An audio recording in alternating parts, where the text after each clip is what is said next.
Bonjour les amis, j'espère que vous allez bien. Alors, on se retrouve aujourd'hui, on est toujours à Olbia en Sardaigne. On va faire suite à la vidéo de présentation de la Mercedes C220D Cabriolet que j'ai ici en Sardaigne. Donc, si vous n'avez pas vu la vidéo de présentation, je vais sûrement vous mettre ici un petit lien en cliquant sur lequel vous serez redirigé vers la vidéo de présentation. Donc je ne vais pas dire la même chose dans cette vidéo. Le contexte du coup de la vidéo d'aujourd'hui, c'est en fait après avoir roulé un peu plus de 2000 km avec la Mercedes, je me suis fait un avis plutôt complet du véhicule et je voulais vous donner mon avis sur si je considère que cette voiture est mieux que ses concurrents, et je vais me baser en fait surtout sur un de ses concurrents en particulier qui est la BMW série 4 Cabriolet. Donc petit rappel, ici on a un C220D Cabriolet. Donc c'est un moteur 4 cylindres de 204 chevaux, et donc je vais le confronter en fait à une série 4 20D qu'on pourrait avoir qui a une puissance à peu près équivalente. Donc je vous remonte tout de suite la voiture. Alors voici la Mercedes. Donc je vous fais rapidement un petit tour du propriétaire. Donc on a une C220D. C'est une finition basique, hein, comme je l'ai dit, je l'ai loué chez Europcar. Et en fait on va parler tout d'abord du moteur. Donc ici, comme je vous l'ai dit, on a un moteur 4 cylindres diesel de 204 chevaux. Alors, on a... alors déjà, qu'est-ce que je pense du moteur? Franchement, pour une utilisation quotidienne, c'est amplement suffisant. Donc après, voilà, ici, nous, on est quand même sur un véhicule un peu plaisir. Donc c'est un cabriolet. On attend un peu de sensation. Il y a de la puissance, donc 204 chevaux, franchement, on les sent bien. Et sur cette voiture-là, vous avez la possibilité de choisir d'avoir différents modes de conduite. Et entre le mode confort, le mode sport et le mode sport plus, à chaque fois, on sent une petite différence au niveau de l'agrément de conduite, de la puissance. Donc, ce moteur-là, au niveau puissance, il convient pour une utilisation quotidienne sans problème. Voilà, par contre, c'est pas, faut pas s'attendre à un truc exceptionnel, à un 6 cylindres, ça reste un 4 cylindres diesel. Ça fait son petit bruit lorsque vous montez un peu dans les tours. Vous avez surtout du couple à bas régime, mais lorsque vous commencez à monter un peu dans les tours, vous avez plus ce petit coup de pied aux fesses que vous pouvez avoir à bas régime. Donc voilà. Mais sinon, pour une utilisation quotidienne, franchement, j'ai été agréablement surpris. Je m'attendais à ce que ça soit un peu plus pâteau que ça, mais en fait non, on a de la puissance. Côté consommation, donc en cycle mixte, donc si vous roulez normalement, parfois vous accélérez, vous faites de l'autoroute, vous faites de la ville, etc.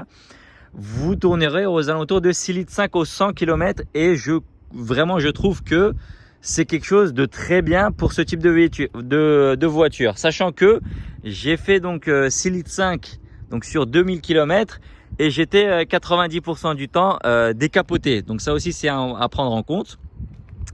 Donc franchement, niveau consommation, globalement c'est top. Voilà. Par contre, si vous commencez à faire beaucoup d'autoroutes et que voilà, vous tapez dedans un petit peu, quand je dis un petit peu, voilà, c'est à des vitesses un peu plus élevées. Là, vous serez plutôt aux alentours des 11 litres au 100.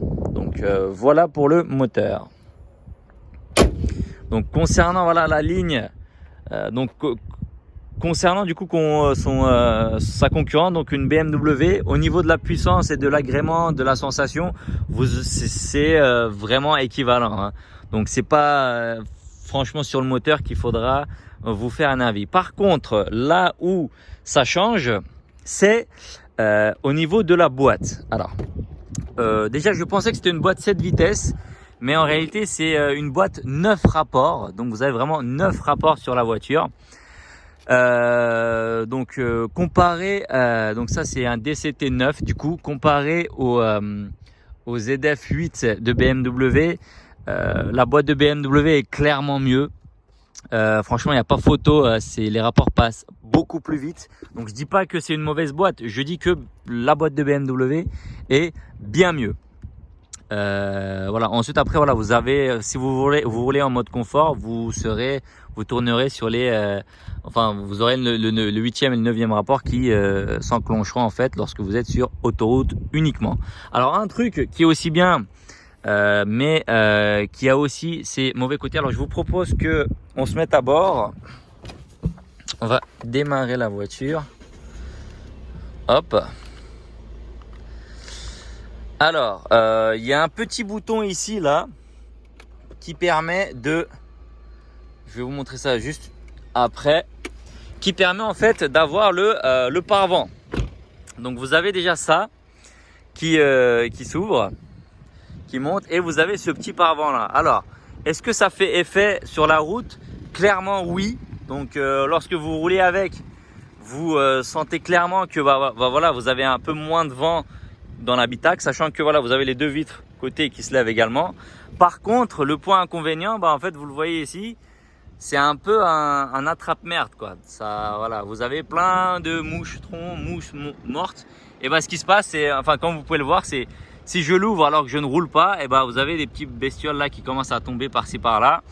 Et en fait, lorsqu'on regarde comme ça, vous voyez clairement que c'est dégueulasse. Mais par contre, voilà, ça fait le boulot, mais voilà, c'est dégueulasse. Esthétiquement, voilà, les goûts et les couleurs, bon, on s'en fiche, mais sinon, ça sert à quelque chose et c'est sensible sur la route. Ensuite, donc si on passe au niveau du coup de la boîte de vitesse, donc j'ai dit que celui de BMW était bien mieux. Alors ensuite, il y a un autre point que j'ai traité, c'est le système en fait info entertainment. Alors après m'être bien fait la main dessus, je peux vous dire que c'est plus intuitif et plus facile d'utilisation que le dernier système BMW. Alors, s'il y avait enfin les systèmes multimédia d'il y a 2-3 ans chez BMW, donc l'iDrive 7 par exemple, je vous aurais dit que l'iDrive 7 de BMW est plus simple à utiliser, une prise en main un peu plus rapide, mais en fait avec la dernière version du système BMW, je trouve que c'est moins simple d'utilisation que celui-là. Donc vous aurez absolument pas de problème à vous y faire. Il y a un truc qui est vraiment extraordinaire, c'est en fait ça là. Vous avez en fait cette partie là du volant contrôle la partie que vous avez en face de vous, et cette partie là, la partie à droite. Et en fait vous avez avec cette petite joystick là, vous pouvez en fait contrôler enfin tout ce qui se passe un peu sur le système multimédia. Vous voyez, donc avec ça par exemple je bouge. Voilà. Et ça en fait c'est super lorsque vous êtes au volant, vous y faisiez très rapidement. Donc de ce point de vue là, bravo Mercedes. Mercedes est beaucoup mieux. Ensuite au niveau de l'intérieur, alors ce que je peux dire d'autre, c'est enfin les goûts et les couleurs au niveau du design extérieur et intérieur. Franchement voilà, après je sais pas quoi vous dire. Moi je préfère quand même le look d'une série 4. Je trouve que voilà, c'est quand même plus agressif, mais c'est vrai que c'est moins passe-partout que cette Mercedes. Donc avec cette Mercedes là, vous passez un peu plus partout. C'est vrai que c'est plus élégant, c'est vrai que c'est plus charmant, c'est pas aussi agressif qu'une BMW. Au niveau intérieur, en fait, c'est à peu près la même chose, hein. C'est vraiment super classe lorsque vous regardez comme ça. BMW, c'est un peu plus orienté vers le conducteur. Il y a pas de, enfin, c'est question de goût et de couleur. Ça, franchement, les deux constructeurs sont vraiment top. Il n'y a pas à dire là-dessus. C'est après en fonction de la préférence de chacun. Donc ensuite, ce que je peux vous dire, c'est en fait sur ce modèle-là en particulier. Déjà, je sais toujours pas comment est-ce qu'on ouvre le coffre, à part de l'appuyer sur le bouton depuis l'intérieur. Mais sinon, en dehors de ça, c'est vraiment une voiture excellente, hein. Franchement, je me suis vraiment vite habitué. Voilà, enfin, on a quelques commodos ici qui sont, voilà, vous voyez, en aluminium. Je vais zoomer un petit peu. Donc les couleurs ils matchent pas vraiment là, vous voyez, ça c'est un peu plus clair que l'autre. Et en fait au niveau du toucher, c'est voilà, c'est bien, mais je sais pas pourquoi c'est bizarre. Enfin ça paraît solide, mais enfin c'est un peu, enfin on dirait que c'est un bout de plastique sur lequel on a recouvert d'aluminium. Donc ici, comme je vous ai dit, on a on peut envoyer de la. Alors je pensais que je pouvais envoyer de la clim, mais en fait non, c'est uniquement du chauffage. Donc là vous avez le siège chauffant et ici vous pouvez envoyer du chauffage sur votre nuque juste ici. Est-ce que ça sert à quelque chose? Franchement ça marche, limite ça brûle, mais après voilà, c'est pas quelque chose que moi j'ai vraiment utilisé. Sinon au niveau du confort à l'intérieur, on est super bien ici, il n'y a rien à dire. J'aurais peut-être aimé que la partie là du siège s'avance un petit peu plus pour mes jambes. Mais sinon franchement c'est une superbe voiture. Et ici les commandes, on s'y fait aussi super vite en fait. Déjà on a la possibilité de choisir entre différents modes de conduite. Donc vous avez, on a ici le mode sport par exemple. Là je passe en mode sport plus. Et ici on peut voir que voilà, on peut changer au niveau des ça change en fait au niveau de la sensibilité de la pédale d'accélérateur, de l'ESP si vous voulez qu'il se déclenche vite ou pas, et de la suspension si vous souhaitez que ça soit plus ferme ou pas, et également de la direction. Donc ça, BMW fait exactement la même chose. Donc en gros, pour récapituler, les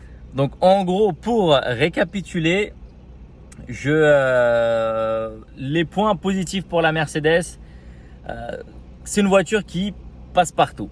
Voilà, c'est une voiture qui est vraiment élégante. Tout le monde le sait, tout le monde le voit. Ça fait tourner le visage. Le moteur, il est top. On peut y vivre avec. Le système intérieur, c'est super simple d'utilisation. C'est top aussi. La voiture ne consomme pas énormément si dans des situations de conduite normales. Franchement, c'est top. Après, les points où je préfère une BMW, c'est voilà, une BMW, c'est beaucoup plus sportif. Si vous essayez de faire des petites glissades, des petits drifts avec la Mercedes, je vous le dis tout de suite, vous n'y arriverez pas, du moins pas avec ce moteur-là.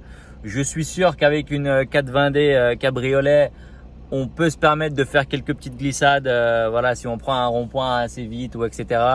En mode sport. Avec celui-là, on peut pas. Je vous le dis clair et net. Ça grince et ça se sent que la voiture, elle est faite pour rouler tranquille tous les jours. C'est confortable, etc. C'est pas fait pour voilà, si vous cherchez un truc où vous allez vous éclater, c'est pas fait pour ça. Je dis pas que c'est pâteau, mais je dis que c'est pas au niveau de BMW de ce point de vue-là. Pareil pour la boîte de vitesse.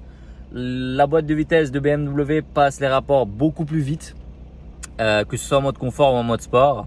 Donc sur ce point là aussi, c'est BMW qui fait mieux.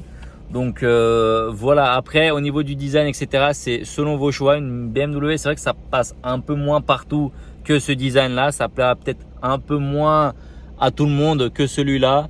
Après voilà, vous avez le cachet ici Mercedes, quand on est dans un cabriolet Mercedes, voilà, ça a quand même son cachet bien particulier. Donc voilà, j'espère que vous aurez apprécié mon avis en fait sur ce beau véhicule. Donc je vous invite encore une fois à faire un petit tour sur la vidéo de présentation où je vous explique un peu en fait ce que je viens de vous dire, mais peut-être un peu plus détaillé.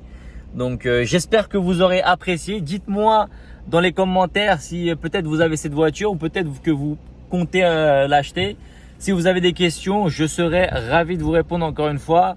Moi, j'y gagne rien. Je suis là juste pour voilà, développer une petite communauté. Moi, j'adore l'automobile et j'aimerais parler avec des personnes qui sont comme moi, qui apprécient ou qui ont besoin d'aide ou de conseils sur certaines questions. Et j'aimerais faire du coup partager avec vous mon expérience et vous donner des conseils. Voilà, merci beaucoup à tout le monde. N'hésitez pas à vous abonner à la chaîne pour ne pas rater les prochaines vidéos. Ciao, ciao.